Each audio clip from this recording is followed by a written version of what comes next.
नमस्कार जय जगन्नाथ आपण मानक मो चैनल को स्वागत करुच्ची। आज आम +2 सेकेंड ईयर पिला एमआई बहिर प्रथम कविता जहाँकि कविवर राधानाथ राय द्वारा रचित बड़पणर संक्षिप्त प्रश्न उत्तर आलोचना करवा। केसरी औरसे तुम्भे सिना स्वान यह क्या कहुई दरबार जोग देथिबा राजा मानू ना सामंत चंद्रशेखर को इंग्राजी साहेब को ना कवि राधानाथ को एठारे केसरी औरसे तुम्भे सिना स्वान यह दरबार जोग देथिबा राजा मानू कहुई। बन्ही शिखा परी ऊर्ध्वगामी किए थिले सामंत चंद्रशेखर उत्कलर गजपति उत्कलर सेनापति ना बक्सी जगबंधु एठारे बन्ही शिखा परी ऊर्ध्वगामी उत्कलर गजपति मानू कहुई। कवि राधानाथ दरबार जोग देथिबा राजा मानकर पितृगण को परम उदार बोली कहीं कहते सेमाने सुशासक थिले शक्तिशाली योद्धा थिले राज्य को एक परिवार मन करुथिले ना दोषी प्रजा को दंड देउनथिले। कवि राधानाथ दरबार जोग देथिबा राजा मानक पितृगण को परम उदार बोली कहते कारण सेमाने राज्य को एक परिवार बोली मन करुथिले। कविंक समय रे राजा और प्रजांकर संपर्क किपरि थिला सुआसारी परी बाज पारा परी सिंह और शासक परी ना पिता और पुत्र परी तेरे कविंक समय रे राजा और प्रजांकर संपर्क बाज और पारा परी थिला। परवर्ती प्रश्न को जिबा दरबारी राजा माने प्रजा मानक किपरि भयभीत करथिले बेतन हाड़ दे कर आदाय करी विदेशी बंधुक देखाई ना बंदी करी तेरे दरबारी राजा माने प्रजा मानक विदेशी बंधुक देखाई भयभीत करथिले। परवर्ती प्रश्न को जिबा दरबार जोग देथिबा राजा मानकर सर्वस्व कौन थिला धन संपत्ति सुना गंताघर ना सैन्य सामंत दरबार जोग देथिबा राजा मानकर सर्वस्व थिला गंताघर। परवर्ती प्रश्न को जिबा दुखी रंकी को शोषण करी राजा माने विदेशी को कौन खुआउथिले घी अटा छाग मुंडा कुकुटांड ना खुदकुंडा। दुखी रंकी को शोषण करी राजा माने विदेशी को कुकुटांड खुआउथिले। परवर्ती प्रश्न को जिबा राजा माने किपरि निजर मालिकाना पूर्ण करथुले प्रजा मानक धन अपहरण करी ना जरिमाना करी ना ब्रिटिश सरकार ठारू करज आनी ना भू संपत्ति बिक्री करी एटारे राजा माने जरिमाना आदाय करी निजर मालिकाना को पूर्ण करथुले। परवर्ती प्रश्न धन अर्जनर सफलता केउठी थाए खाई पी आराम करिबारे विलास व्यसन रे व्यय करिबारे सुव्यय ना अन्य को दान करिबारे एठारे धन अर्जनर सफलता सुव्यय थाए। परवर्ती प्रश्न विश्व विजयी आलेक्जेंडर समुद्र कूल रे पहुँची कहीं कांदी पकाइथिले युद्ध करी क्लांत हो जाइथिबारु जय करने राज्य नथिबारु पुरुष सहित हारी जाइथिबारु ना रोगग्रस्त हो जाइथिबारु जय करने को राज्य नथिबारु विश्व विजयी आलेक्जेंडर समुद्र कूल रे पहुँची कांदी पकाइथिले। परवर्ती प्रश्न आसी फेरीगली शून्य हस्ते उक्तिटी कहार उत्कलर गजपति विश्व विजयी आलेक्जेंडर सामंत चंद्रशेखर ना जड़े साधारण प्रजार आसी फेरीगली शून्य हस्ते उक्तिटी विश्व विजयी आलेक्जेंडर कहते। परवर्ती प्रश्न भंगा माठियारू पानी बोही जावा परी मनीष जीवन कौन सरी जाए बल आयु धन ना यौवन। भंगा माठियारू पानी बोही जावा परी मनीष जीवन आयु सरी जाए। परवर्ती प्रश्न मृत्यु बहु दूर रे अछि बोली मन करे जी हसु थाए तार किपरि गति घटे हसी हसी मृत्यु ता पछरे आसी बसी जाए ना ता जीवन दीर्घस्थायी हो जाए ना मृत्यु भय लोप पाई जाए ना आनंद रे रहे मृत्यु बहु दूर रे अछि बोली मन करी जी हसु थाए हसी हसी मृत्यु ता पछरे आसी बसी जाए। परवर्ती प्रश्न आयु बढ़िले जीवन रे मायार प्रभाव किपरि बोली कवि कहिसेंती छाया परी बढ़ी जाए व्यक्ति निर्लिप्त हो जाए मायार आकर्षण रहे ना ना माया कमी जाए आयु बढ़िले जीवन रे मायार प्रभाव छाया परी बढ़ी जाए बोली कवि कहिसेंती। परवर्ती प्रश्न विधाता धर्म रूपक पोत गढ़ी कहीं संसार बारिधि को अतिक्रम करने धर्महीन व्यक्ति को धर्म संपर्क में सचेतन करने धर्मर प्रचार करने ना राज्य शासन करने विधाता धर्म रूपक पोत गढ़ी संसार बारिधि को अतिक्रम करने ସଂକ୍ଷିପ୍ତ ଉତ୍ତରମୂଳକ ପ୍ରଶ୍ନ, ଗୋଟିଏ ବାକ୍ୟରେ ଉତ୍ତର ଲେଖ। 1 ନମ୍ବର, ବଡ଼ପଣ କବିତା ରାଧାନାଥଙ୍କ କେଉଁ କାବ୍ୟରୁ ଆସିଅଛି? ବଡ଼ପଣ କବିତାଟି କବିବର ରାଧାନାଥଙ୍କର ଦରବାର କାବ୍ୟରୁ ଆସିଅଛି। ପରବର୍ତ୍ତୀ ପ୍ରଶ୍ନ, ଦରବାରରେ ଯୋଗ ଦେଇଥିବା ରାଜା ଓ ଜମିଦାରମାନେ କ'ଣ ବିକି ଭାଙ୍ଗି ଖାଉଥିଲେ? ଦରବାରରେ ଯୋଗ ଦେଇଥିବା ରାଜା ଓ ଜମିଦାରମାନେ ପୂର୍ବପୁରୁଷଙ୍କର ବିଶାଳ ପ୍ରତିଷ୍ଠାକୁ ବିକି ଭାଙ୍ଗି ଖାଉଥିଲେ। ପରବର୍ତ୍ତୀ ପ୍ରଶ୍ନ, କିଏ ବହ୍ନିଶିଖା ପରି ସଦା ଊର୍ଦ୍ଧ୍ୱଗାମୀ ଥିଲେ? ଉତ୍କଳର ଗଜପତି ବହ୍ନିଶିଖା ପରି ସଦା ଊର୍ଦ୍ଧ୍ୱଗାମୀ ଥିଲେ। ପରବର୍ତ୍ତୀ ପ୍ରଶ୍ନ, ବହ୍ନିଶିଖାର ଧର୍ମ କ'ଣ? ଏଠାରେ ବହ୍ନିର ଅର୍ଥ ହେଉଛି ଅଗ୍ନି ବା ନିଆଁ। ନିଆଁ ସର୍ବଦା ଊର୍ଦ୍ଧ୍ୱଗାମୀ ବା ଉପରକୁ ଉପରକୁ ଗତି କରିଥାଏ। ନିଆଁ ଯେତେବେଳେ ଜଳୁଥାଏ ତେବେ ଶିଖା ସଦା ଉପରକୁ ଉଠି ଦିଶୁଥାଏ। ପରବର୍ତ୍ତୀ ପ୍ରଶ୍ନ, ଜଳଧାରାର ଧର୍ମ କ'ଣ? ଜଳଧାରାର ଧର୍ମ ସର୍ବଦା ଅଧୋଗତି ବା ନିମ୍ନକୁ ଗତି କରିବା। ପରବର୍ତ୍ତୀ ପ୍ରଶ୍ନ, ପୂର୍ବ ରାଜାମାନଙ୍କର ବଂଶଧର ହୋଇ ଆଜିର ରାଜା ଓ ଜମିଦାରମାନଙ୍କର କିପରି ଅବସ୍ଥା ହୋଇଛି? ପୂର୍ବ ରାଜାମାନଙ୍କର ବଂଶଧର ହୋଇ ମଧ୍ୟ ଆଜିର ରାଜା ଓ ଜମିଦାରମାନଙ୍କର ଅବସ୍ଥା ଜଳଧାରା ପରି ଅଧୋଗତି ହୋଇଛି। ପରବର୍ତ୍ତୀ ପ୍ରଶ୍ନ, ଦରବାରରେ ଯୋଗ ଦେଇଥିବା ରାଜାଙ୍କର ପିତୃଗଣ କିପରି ଥିଲେ? ଦରବାରରେ ଯୋଗ ଦେଇଥିବା ରାଜାଙ୍କର ପିତୃଗଣ ବହ୍ନିଶିଖା ପରି ସଦା ଊର୍ଦ୍ଧ୍ୱଗାମୀ ଓ ଉଦାର ଥିଲେ। ପରବର୍ତ୍ତୀ ପ୍ରଶ୍ନକୁ ଯିବା, କେଉଁମାନେ ରାଜ୍ୟକୁ ନିଜ ପରିବାର ପରି ମନେ କରୁଥିଲେ? କବିଙ୍କ ସମୟରେ ଯୋଗ ଦେଇଥିବା ରାଜାମାନଙ୍କର ପିତୃଗଣ ରାଜ୍ୟକୁ ନିଜ ପରିବାର ପରି ମନେ କରୁଥିଲେ। ଏବେ ରାଜା ଓ ପ୍ରଜାଙ୍କର ସମ୍ପର୍କ କିପରି ବୋଲି କୁହାଯାଇଛି? ଏବେ ରାଜା ଓ ପ୍ରଜାଙ୍କର ସମ୍ପର୍କ ଖାଦ୍ୟ ଓ ଖାଦକର ସମ୍ପର୍କ, ଯାହାକୁ କବି ବାଜ ଓ ପାଲାର ସମ୍ପର୍କ ବୋଲି କହିଛନ୍ତି। ପରବର୍ତ୍ତୀ ପ୍ରଶ୍ନକୁ ଯିବା, ରାଜଭୋଗର ଅଭିଳାଷ ପ୍ରଜାଙ୍କଠାରୁ କ'ଣ କାଢ଼ି ନେଲା? ରାଜଭୋଗର ଅଭିଳାଷ ପ୍ରଜାଙ୍କଠାରୁ ତାଙ୍କର ଶ୍ରମାର୍ଜିତ ଗ୍ରାସକୁ କାଢ଼ି ନେଲା। ପରବର୍ତ୍ତୀ ପ୍ରଶ୍ନ, ଦେଶୀ ହୋଇ ରାଜାମାନେ କେଉଁ ବିଦେଶୀ ନୀତି ଅବଲମ୍ବନ କରୁଥିଲେ? ଦେଶୀ ହୋଇ ମଧ୍ୟ ରାଜାମାନେ ସର୍ବଶୋଷୀ ବିଦେଶୀ ନୀତି ଅବଲମ୍ବନ କରୁଥିଲେ। ପରବର୍ତ୍ତୀ ପ୍ରଶ୍ନ, ପ୍ରଜାଙ୍କ ଚିତ୍ତକୁ ପୂର୍ବ ରାଜାମାନେ କିପରି ବାନ୍ଧିଥିଲେ? ପ୍ରଜାଙ୍କ ଚିତ୍ତକୁ ପୂର୍ବ ରାଜାମାନେ ବାତ୍ସଲ୍ୟର ସ୍ନେହରେ ବାନ୍ଧିଥିଲେ। ପରବର୍ତ୍ତୀ ପ୍ରଶ୍ନ, କିଏ ବିଦେଶୀ ସଙ୍ଗିନୀରେ ପ୍ରଜାମାନଙ୍କୁ ଭୟଭୀତ କରୁଥିଲେ? ସେ ସମୟର ରାଜାମାନେ ଯେଉଁମାନେ ଦରବାରରେ ଉପସ୍ଥିତ ଥିଲେ, ସେ ସମୟର ରାଜାମାନେ ଯେଉଁମାନେ କି ଦରବାରରେ ଉପସ୍ଥିତ ଥିଲେ, ସେମାନେ ବିଦେଶୀ ସଙ୍ଗିନୀରେ ପ୍ରଜାମାନଙ୍କୁ ଭୟଭୀତ କରୁଥିଲେ। ପରବର୍ତ୍ତୀ ପ୍ରଶ୍ନ, ଆଜିର ରାଜାମାନଙ୍କର ସର୍ବସ୍ୱ କ'ଣ? ଆଜିର ରାଜାମାନଙ୍କର ସର୍ବସ୍ୱ ହେଉଛି ଗନ୍ତାଘର, ପ୍ରାସାଦ, ଗାଭୀ, ଅଶ୍ୱ ଓ ହସ୍ତୀ। ପରବର୍ତ୍ତୀ ପ୍ରଶ୍ନ, ଆଜିର ରାଜଧର୍ମ କିପରି ବୋଲି କୁହାଯାଇଛି? ଆଜିର ରାଜଧର୍ମ ହେଉଛି କୌଣସି ପ୍ରକାରରେ ପ୍ରଜାମାନଙ୍କ ଧନକୁ ବୋହି ଆଣିବା। ପରବର୍ତ୍ତୀ ପ୍ରଶ୍ନ, କେଉଁମାନଙ୍କୁ କବି କାନକୁହା ବୋଲି କହିଛନ୍ତି? ଏଠାରେ କବି ମନ୍ତ୍ରୀମାନଙ୍କୁ କାନକୁହା ବୋଲି କହିଛନ୍ତି। ପରବର୍ତ୍ତୀ ପ୍ରଶ୍ନକୁ ଯିବା, ଦୁଃଖୀ ରଙ୍ଗୀକୁ ତଣ୍ଡି ରାଜାଗଣ ବିଦେଶୀକୁ କ'ଣ ଖୁଆଉଥିଲେ? ଦୁଃଖୀ ରଙ୍ଗୀକୁ ତଣ୍ଡି ରାଜାଗଣ ବିଦେଶୀକୁ କୁକୁଡ଼ା ଅଣ୍ଡା ଖୁଆଉଥିଲେ। ପରବର୍ତ୍ତୀ ପ୍ରଶ୍ନ, କାଣ୍ଡପୁଷ୍ଟ ହୁଣ୍ଡା ବୋଲି କାହାକୁ କୁହାଯାଇଛି? ଏଠାରେ କାଣ୍ଡପୁଷ୍ଟ ହୁଣ୍ଡା ବୋଲି ଜ୍ଞାନଶୂନ୍ୟ ଅସ୍ତ୍ର ବ୍ୟବସାୟୀଙ୍କୁ କୁହାଯାଇଛି। ପରବର୍ତ୍ତୀ ପ୍ରଶ୍ନ, ପ୍ରଜାଙ୍କ ମଧ୍ୟରେ କିଏ ପାପ ବୁଦ୍ଧିକୁ ମନାସୁ ଥିଲେ? ପ୍ରଜାମାନଙ୍କ ମଧ୍ୟରେ ସେ ସମୟର ରାଜା ଓ ଜମିଦାରମାନେ ପାପ ବୁଦ୍ଧିକୁ ମନାସୁ ଥିଲେ। ପରବର୍ତ୍ତୀ ପ୍ରଶ୍ନକୁ ଯିବା, ରାଜାମାନେ କିପରି ନିଜର ମାଲିକାନା ଭରୁଥିଲେ? ରାଜାମାନେ ପ୍ରଜାମାନଙ୍କ ଉପରେ ଜରିମାନା ଆଦାୟ କରି ସେହି ଧନରେ ନିଜର ମାଲିକାନା ଭରୁଥିଲେ।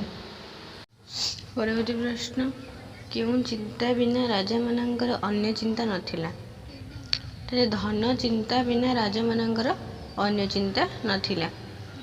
ପରବର୍ତ୍ତୀ ପ୍ରଶ୍ନ, ଜାଗ୍ରତ ଓ ସ୍ୱପ୍ନରେ ରାଜାମାନଙ୍କଠାରେ କେଉଁ ଲାଳସା ଜାତ ହେଉଥିଲା?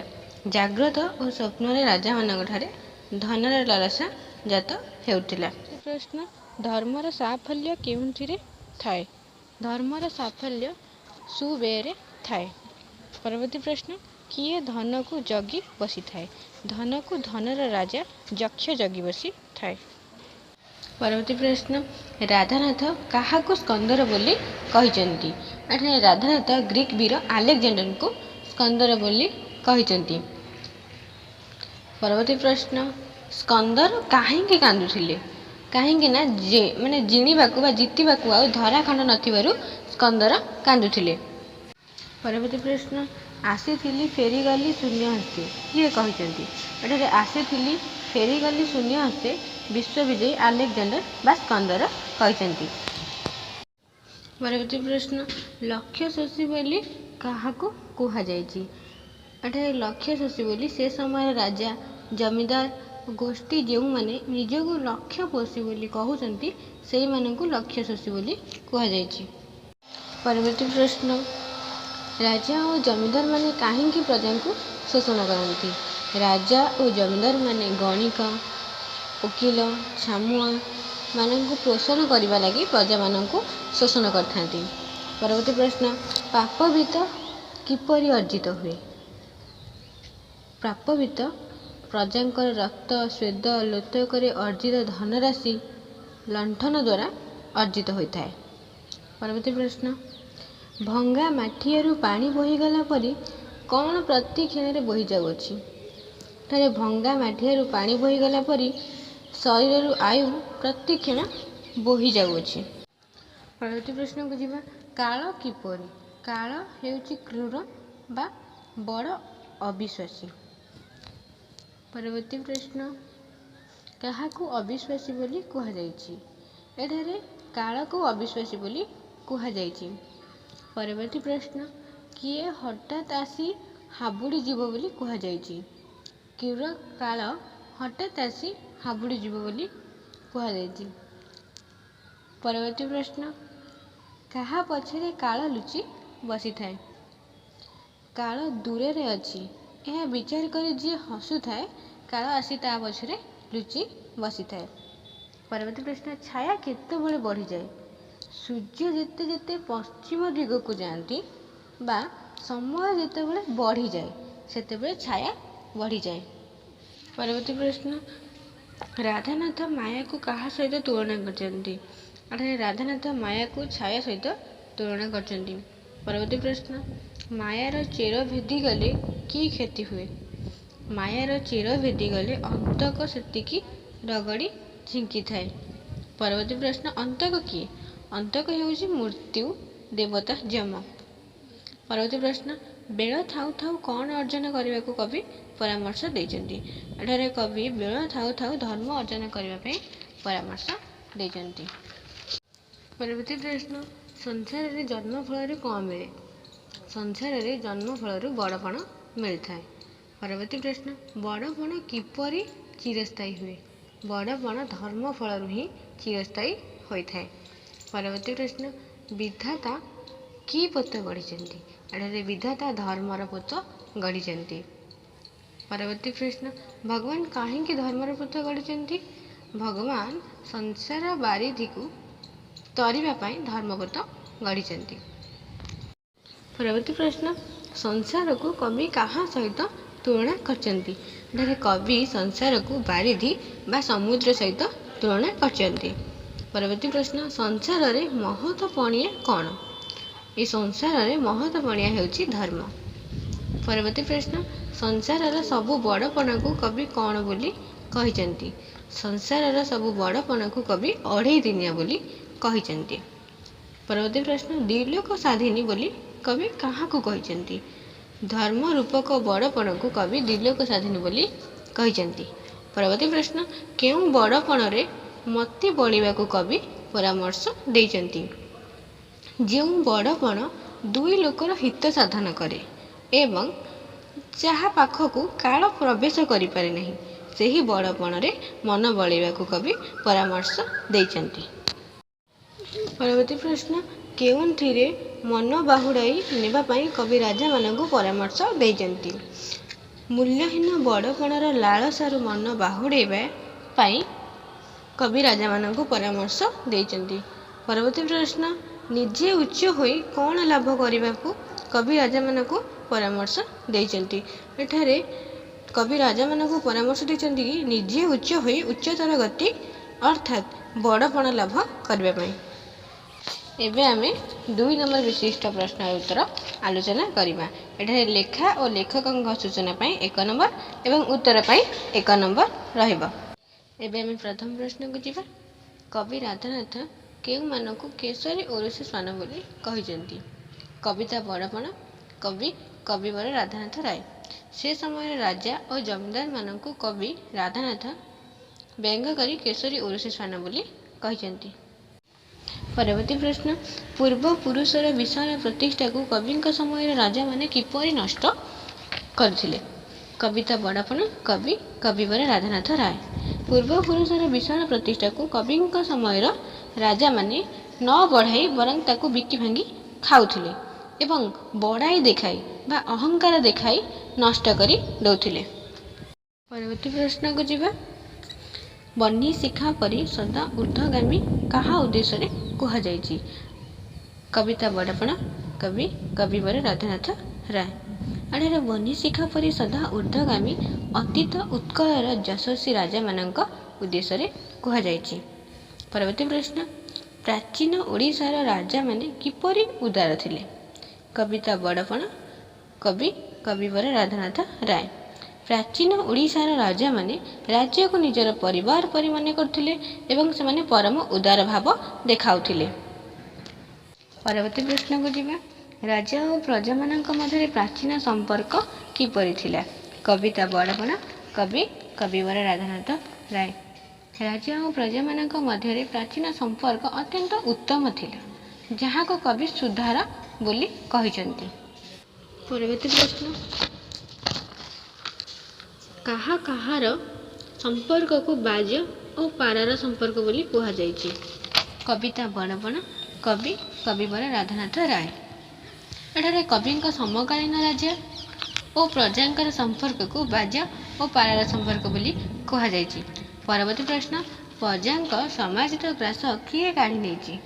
कविता बड़पण कवि कविवर राधानाथ राय। भोग अभिलाषी राजा माने प्रजांकर मुखरू तांकर सामाजिक ग्रास को काढ़ी नैछंती बोली कवि कहिछंती। परवर्ती प्रश्न को जिबा। निर्मम विदेशी नीति कौन।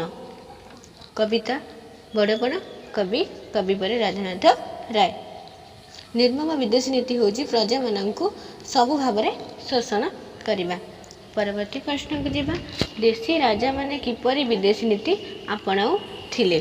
कविता बड़पण कवि कविवर राधानाथ राय। देशी राजा माने सर्वशोषणकारी निर्मम विदेशी नीति आपणे प्रजा मानक सर्वस्व लुंठन करुथिले। परवर्ती प्रश्न राजा माने प्रजा मानक किपरि भयभीत करथिले। कविता बड़पण कवि कविवर राधानाथ राय। राजा माने प्रजा मानक विदेशी संगीनी देखाई भयभीत करुथिले। परवर्ती प्रश्न को जिबा। दरबार कालीन राजा मानकर राजधर्म किपरि थिला।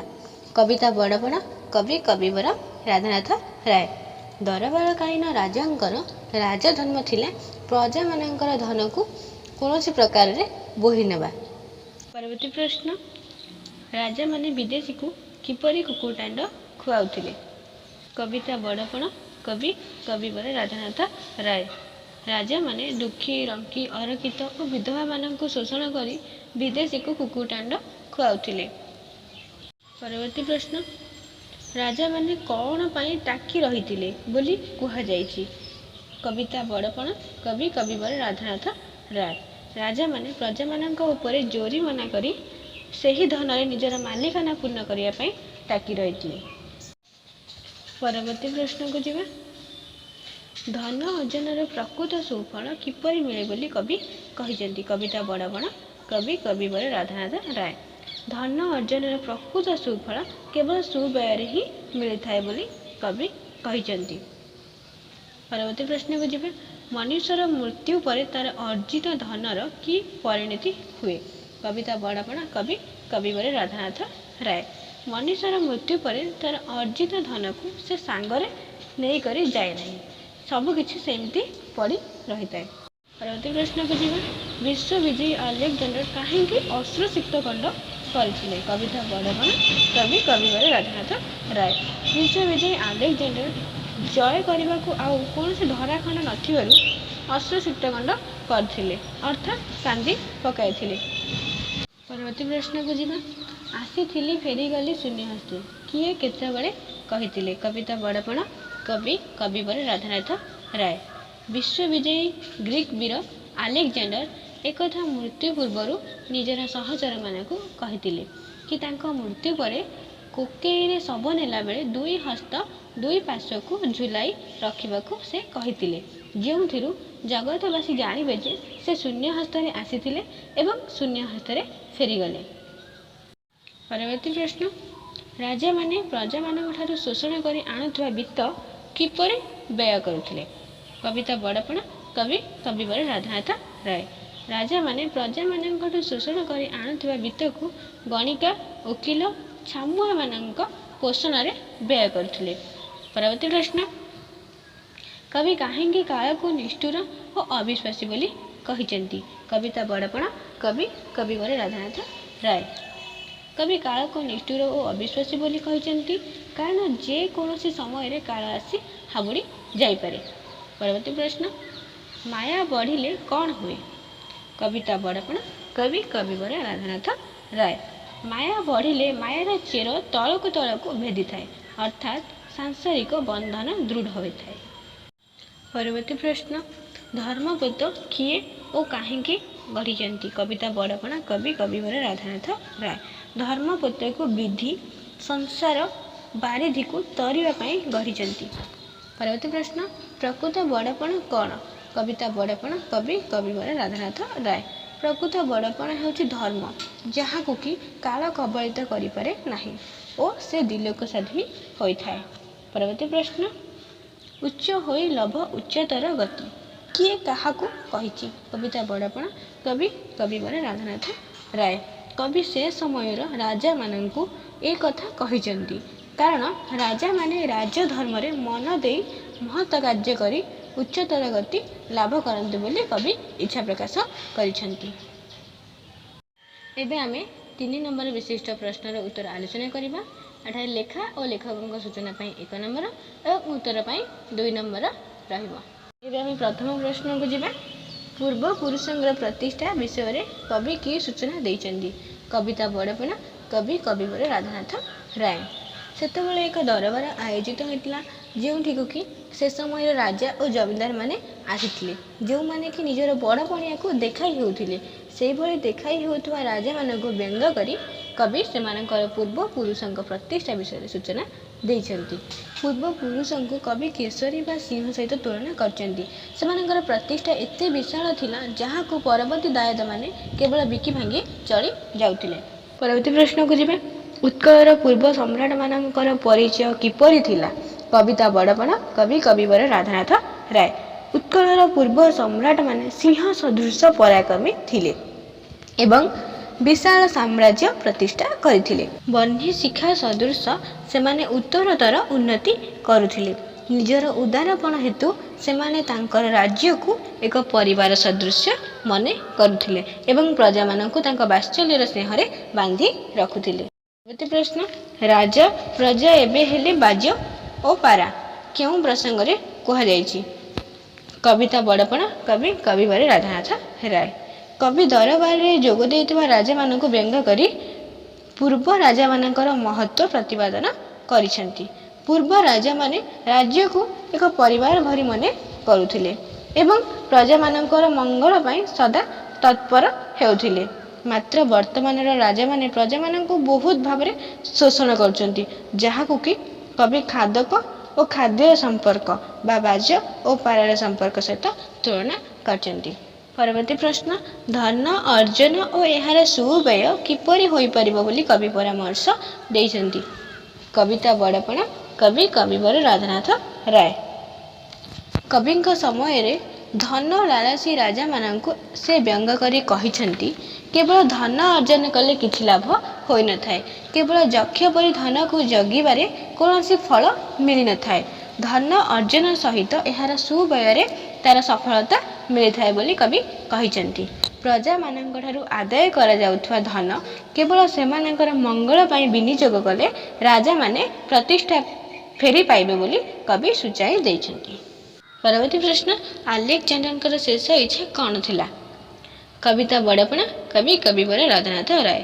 ଆଲେକଜାଣ୍ଡର ବିଶ୍ୱବିଜୟୀ ଭାବେ ପରିଚିତ ହୋଇ ପ୍ରଚୁର କ୍ଷମତା ଓ ଧନ ସମ୍ପଦର ଅଧିକାରୀ ହୋଇଥିଲେ ମଧ୍ୟ ଏସବୁର ଅସାରତା ବୁଝିପାରି ଶେଷ ଜୀବନରେ ସେ ହତାଶା ହୋଇ ପଡ଼ିଥିଲେ।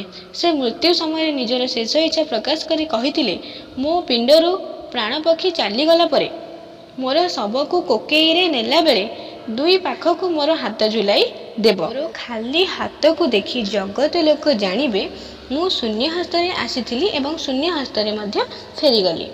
ପରବର୍ତ୍ତୀ ପ୍ରଶ୍ନ, ଘୃଷ୍ଟି ମୁଖେ ଢାଳି ଯଜ୍ଞ କୁଣ୍ଡ ଘୃତ କେଉଁ ପ୍ରସଙ୍ଗରେ କୁହାଯାଇଛି ବୁଝାଇ ଦିଅ।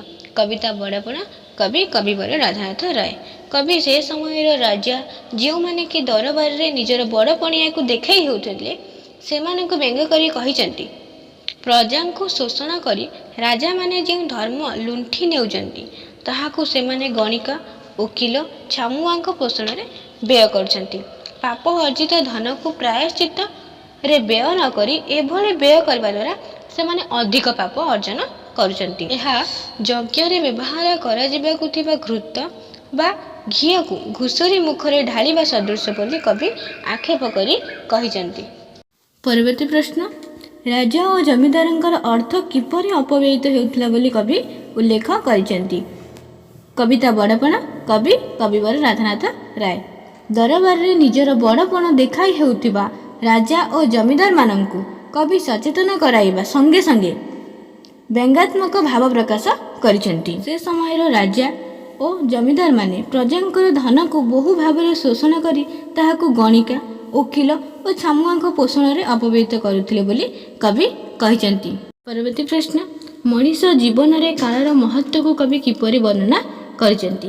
କବିତା ବଡ଼ପଣା, କବି କବିବର ରାଧାନାଥ ରାୟ।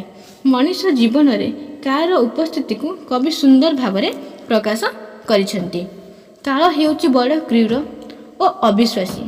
ସେ ଯେକୌଣସି ସମୟରେ ମଣିଷ ନିକଟରେ ଆସି ପହଞ୍ଚି ଯାଇପାରେ। ଯେଉଁମାନେ କାଳ ଦୂରରେ ରହିଛି ବୋଲି ହସୁଥାନ୍ତି କାଳ ସେମାନଙ୍କ ପଛରେ ହସି କରି ଲୁଚି ବସିଥାଏ। କାଳର ମହତ୍ତ୍ୱକୁ ବଡ଼ିମା ଦେଖାଉଥିବା ଅଜ୍ଞମାନେ ଜାଣିପାରି ନଥାନ୍ତି। ପରବର୍ତ୍ତୀ ପ୍ରଶ୍ନ, କେଉଁ ଦୁଃଖରୁ ନିସ୍ତାର ଲାଭ କରିବା ପାଇଁ ହୁସିଆର ହୋଇ ରହିବାକୁ କବି ପରାମର୍ଶ ଦେଇଛନ୍ତି। କବିତା ବଡ଼ପଣା, କବି କବିବର ରାଧାନାଥ ରାୟ। କବି ଦାର୍ଶନିକ ଭାବେ ମଣିଷକୁ ମୋହ ଓ ମାୟାଗ୍ରସ୍ତ ଜୀବନରୁ ଦୂରେଇ ରହିବାକୁ ପରାମର୍ଶ ଦେଇଛନ୍ତି। ମଣିଷର ମାୟା ବନ୍ଧନ ଯେତିକି ବଢ଼ିଥାଏ ମୃତ୍ୟୁ ତାହାକୁ ସେତିକି କଷ୍ଟ ଦେଇଥାଏ। ଜୀବନ ଓ ମୃତ୍ୟୁର କଠିନ ଝିଙ୍କାଝିଙ୍କି ରୂପକ ଦୁଃଖରୁ ନିସ୍ତାର ଲାଭ ପାଇଁ ମୋହ ମାୟା ତ୍ୟାଗ କରିବାକୁ କବି ମଣିଷକୁ ସଚେତନ କରାଇଛନ୍ତି। ପରବର୍ତ୍ତୀ ପ୍ରଶ୍ନ, ଜନ୍ମ ଅନୁରୂପରେ ପାଇଥିବା ବଡ଼ପଣ ସୁଫଳ ହେବ କିପରି। କବିତା ବଡ଼ପଣା, କବି କବିବର ରାଧାନାଥ ରାୟ। କବି ସେ ସମୟର ରାଜା ଓ ଜମିଦାରମାନଙ୍କୁ ଧର୍ମ ସମ୍ପର୍କରେ ସଚେତନ କରାଇଛନ୍ତି। ସେମାନେ ଯେଉଁ ବଡ଼ପଣ ଦେଖାଇ ହେଉଛନ୍ତି ତାହା କେବଳ ଜନ୍ମ ଅନୁସାରେ ପ୍ରାପ୍ତ ହୋଇଛନ୍ତି। ମାତ୍ର ଜନ୍ମ ଅନୁସାରେ ଧର୍ମ କରିବାକୁ ପଡ଼ିବ ବୋଲି କବି କହିଛନ୍ତି। କାରଣ ଧର୍ମ ଅର୍ଜନ କଲେ ଧର୍ମର ଫଳସ୍ୱରୂପ ବଡ଼ପଣ ସ୍ଥାୟୀ ହୋଇ ରହିବ ଓ ସୁଫଳ ମିଳିବ। ପରବର୍ତ୍ତୀ ପ୍ରଶ୍ନ, ଉଚ୍ଚତର ଗତି କିପରି ଲାଭ କରାଯାଇପାରେ ବୋଲି କବି କହିଛନ୍ତି। କବିତା ବଡ଼ପଣା, କବି କବିବର ରାଧାନାଥ ରାୟ। ଦରବାରରେ ଉପସ୍ଥିତ ଥିବା ରାଜା ଓ ଜମିଦାରମାନଙ୍କର ବଡ଼ପଣକୁ କବି ଆକ୍ଷେପ କରିଛନ୍ତି। କାରଣ ରାଜା ଓ ଜମିଦାରମାନେ ପ୍ରଜାମାନଙ୍କୁ ସୁଖ ଓ ଦୁଃଖକୁ କୌଣସି ସମୟରେ ବିଚାର ନ କରି ନିଜର ସ୍ୱାର୍ଥକୁ ସବୁବେଳେ ଦେଖି ଆସିଛନ୍ତି। ପ୍ରକୃତ ରାଜଧର୍ମ ପାଳନ କରିବାକୁ ସେମାନେ କେବେ ବି ହେଲେ ଇଚ୍ଛା ପ୍ରକାଶ କରିନାହାନ୍ତି।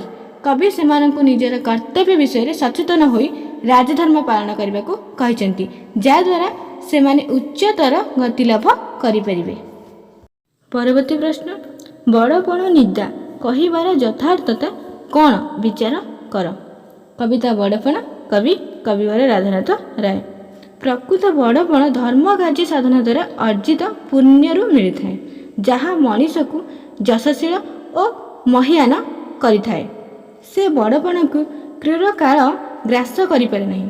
ସେହି ବଡ଼ପଣ ମଣିଷର ମୃତ୍ୟୁ ପରେ ମଧ୍ୟ ପ୍ରତିଷ୍ଠା ହରାଇ ନଥାଏ। ତେଣୁ କବି ପ୍ରକୃତ ବଡ଼ପଣକୁ ନିନ୍ଦା କହିବା ଯଥାର୍ଥ ଅଟେ। ବର୍ତ୍ତମାନ ଆମେ ବଡ଼ପଣ କବିତାଟିର ସଂକ୍ଷିପ୍ତ ପ୍ରଶ୍ନ ଉତ୍ତର ଆଲୋଚନା କଲେ। ପରବର୍ତ୍ତୀ ଭିଡ଼ିଓରେ ଆମେ ତପସ୍ୱିନୀ ପତ୍ର ବିଷୟରେ ଆଲୋଚନା କରିବା।